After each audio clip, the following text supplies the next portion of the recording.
you believe you don't have any inspiring ideas or it is too late for you to achieve something great? This episode is for you. This week I discovered 4 incredibly inspiring stories. The first one is about a guy who builds opera houses from Legos. The second one is about grandmas from around the world cooking and feeding people in New York. The third one is about kids rolling around in 3D printed wheelchairs. And the fourth one is about an island that asks you to give before you take, or tan. And then I paused and then I remembered this truth that perhaps the people who are really changing the world are simply doing what they love. We all want to live meaningful lives, and this episode is a reminder that you don't have to be famous nor loud in order to leave legacy. The people you're about to meet are creating art, they're bringing healing into the communities, they're making positive changes, not because they want to make a mark, but simply because they're having fun, they're having a good time building friendships, and they're giving back to others. So why should you watch this episode all the way till the end? Well, while you're being constantly bombarded by clickbaity headlines and negative news, this will actually give you space to breathe and connect to your heart and your inspiration. Seeing goodness triggers a desire to be good, said Jonathan Haidt, and he's right. Research shows that seeing someone else do something meaningful in the world really affects us. It enhances our cognitive openness, it motivates us to be a better person, do more good, it evokes optimism and sense of belonging. So don't just watch it while multitasking. Really give yourself these few minutes and allow this information to move through you and perhaps change you for better. And if something gets stuck in your mind, like a name, a face, or a place, follow that thread. That's my invitation for you. Allow this information to guide you towards your essence. Let's begin. So the first story comes from Italy, and it's about a guy named Luca. So Luca is a Lego artist and he recreates the most famous Italian architecture. They are incredibly detailed recreations made out of tens of thousands of Legos, and some even have LED lights installed to achieve the full effect. When choosing what to build, he doesn't take any requests, but instead allows his emotions to guide him, and he sees what he's attracted to the most. So he's fully his own boss. Like for many children, Luca's love for Legos started back in his childhood, and now he combines this love with another love, which is architecture. Before he starts building anything, he does this extensive research and he tries to gather all the information that he can find from blueprints, technical drawings, Google Earth images. He considers the urban context where the building is standing, located. He uses drone photos as well. Then he uses this program called Studio.io, which is Lego modeling software that helps him to build this structure virtually, one brick at a time. He says that his goal is to introduce people to the true essence of Italy's architectural heritage. So do you see how phenomenal he is at following his love? So the love for Legos, the love for architecture, and the love for his country, Italy. Now he's this famous artist with exhibitions, paid gigs, and he's making lots of money. So may Luca and his story be a reminder for you that you really can live your childhood's dream. Let's move to another story that shows that home can be shared through food. There's a restaurant in Staten Island in New York that invites and employs grandmothers from all around the world, and they cook their own traditional family recipes. The owner, Joe Scaravella, opened the restaurant almost 20 years ago called Enoteca Maria when he realized the power and the wisdom that grandmothers hold, that they are the ones who actually pass on our heritage, culture, identity, and really like all the knowledge and wisdom to the future generations. So at first, he hired Italian nonnas, as they call them, and they started cooking. And then he had this idea when he saw that people are responding to it very positively to ask people to send recipes from their grandmothers. And then he decided to put everything in one big book.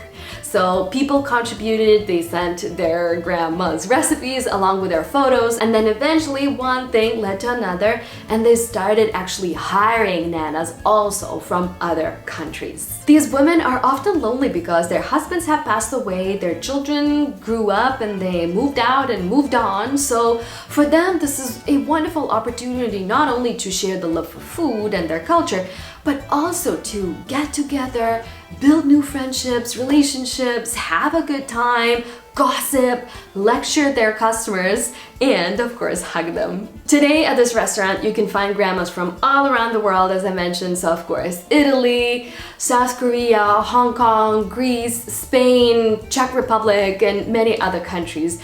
They change their menus constantly and they're updating everything every single Monday on their website, so there's always something new to taste. The owner says that it's a wonderful opportunity to introduce people to new cultures and get rid of biases and assumptions and actually build a stronger community. You know, my both grandmothers passed away when I was very young, so perhaps this restaurant is not only a place where you can go eat and have fun and learn, but also where you can heal that corner of the heart that longs for this connection to wise elderly women. You can check out their website, which is in the description box down below, and you of course can buy the book. Quick note, only when I was editing the filmed footage and as I was doing more research, I realized that the new Netflix show called Nonnas is in fact inspired by this real restaurant. So if you want to see the full story and if you want to hear more about the Nonnas, check out the new Netflix movie. It's out now. Now, if your shortened attention span is raging right now and you want to scroll or do something on the side, well done for staying for as long as you did. We covered 2 stories already and we have 2 more to go. So breathe in, breathe out, and let's move forward. 3D printed wheelchairs is a technology that centers human dignity and beauty. Meet Noam Platt, a president and founder of the MakeGood NOLA, which is a New Orleans-based adaptive design lab. So Noam and his team, they created 3D printed wheelchairs that are about to change the industry and improve the lives of so many people and families. Now look at these 2 chairs. Which one a child would choose? Which one would you choose? Of course this one! Oh my gosh, there's no question about it. This one's so cool. The difference is not only in aesthetics, but functionality as well. The regular chairs are incredibly expensive, not only to buy, but also to repair in case something breaks. They're heavy, they're not easy to maneuver, and I'm sorry, but they're ugly. On the other hand, we have these gorgeous chairs suitable for kids from 2 to 8. These are modular chairs. That means that if you need to replace a part, you only print that part and you can put everything back together very easily with no tools, no glues or anything like that. Everything else is also adjustable. The size, the function, if you have special needs, you can adjust the chair to that as well. The straps, and of course, the aesthetics, the design, the colors, the kid chooses everything. If something breaks, you print that one part and you keep rolling. They're light, they're easy to maneuver, they look good, kids love them, and the best part is that when a child grows out of them, you can replace it for the fraction of the price because they're so cheap to make. MakeGood was started back in 2021, and they say on their website, since traditional design often overlooks diverse bodies and minds, it is crucial to reshape the built environment. The challenges our communities face, both physical and social, are solvable.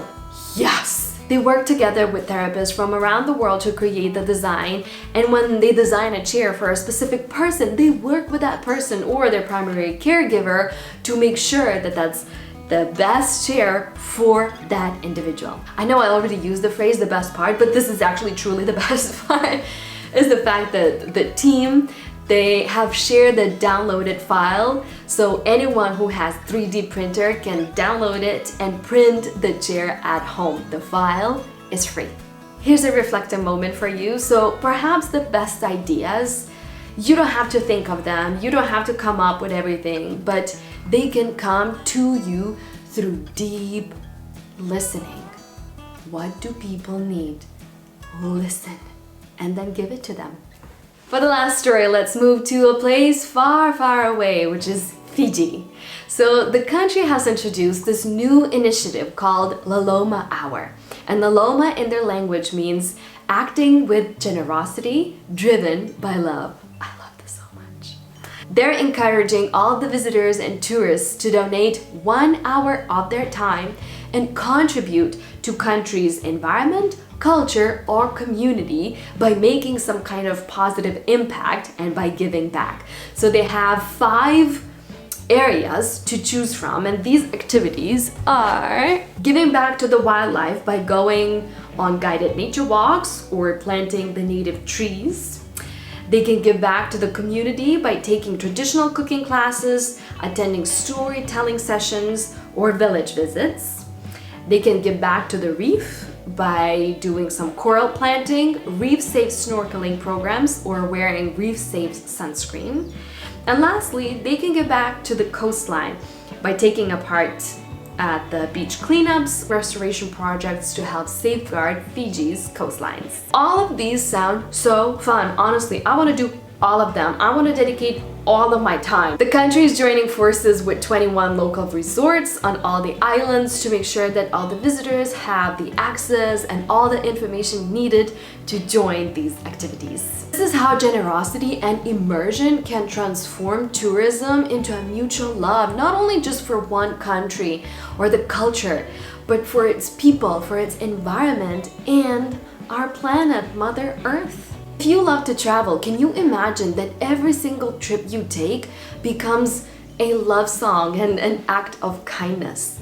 That all of us, everywhere we go, we contribute our time and effort to make the place a little bit better just by donating a little bit of our time. It's 1 hour. That's all it takes.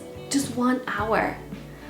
I really feel and believe that this is how we can all elevate the energy of the world. And guess what? I'm gonna be a little bit cheesy, but I'm gonna say it. You just elevated the energy of the world by watching this video. I know that it may feel like you just watched a little bit of YouTube and that's all. But right now, you have this expanded vision. You know more about good people doing good things all around the world. You are now more connected to creative thinking and solutions. And you are also teaching the algorithm that this kind of information matters, that goodness is important. So spreading this goodness becomes an act of kindness in itself. So if this episode made you feel anything, if you feel better than before you started watching it, please share it with your friends. I would be so grateful, not only for your support for my channel, but for your support for goodness. And if these 4 stories inspired you or sparked something inside of you, let me know in the comments. I'd love to know how and what you are feeling right now. Let me know. My name is Vita, Janas, and you just watched This Made My Week, a weekly show dedicated to good news, inspiring stories, and uplifting information. Thank you for tuning in, and I'll see you next week. Bye.